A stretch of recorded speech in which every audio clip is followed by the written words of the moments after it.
আচ্ছা, ধরো, তোমায় আমি আমার সমস্ত অপূর্ণতা জানিয়ে দিলাম, এক মুহূর্তে বুঝিয়ে দিলাম প্রেমিকা হিসেবে আমি বড্ড বাজে। তখন কি আমার অপূর্ণতাগুলোকে অজুহাত বানিয়ে আমাকে ছেড়ে চলে যাবে? ধরো, তোমাকে হারাতে ভীষণ ভয় পাই। তুমি মানুষটাকে অন্য কারোর পাশে দেখলে সহ্য করতে পারি না। এই কারণ দেখিয়েই কি বলবে আমি ভীষণ হিংসুটে?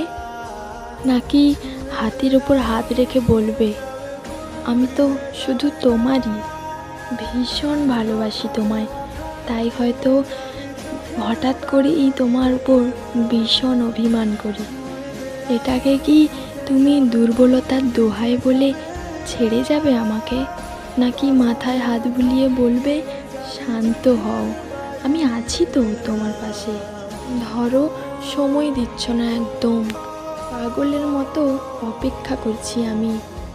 ভীষণ মাথা গরমের মধ্যে যদি ফুপিয়ে বলে উঠি তোমার ব্যস্ততার মাঝে আমায় একটু সময় দাও, এটা আমার অধিকার, তখন কি তুমি আমায় রাগ দেখিয়ে বলবে আমি এখন ভীষণ ব্যস্ত, আমার কাছে ছেলে মানুষই করো না?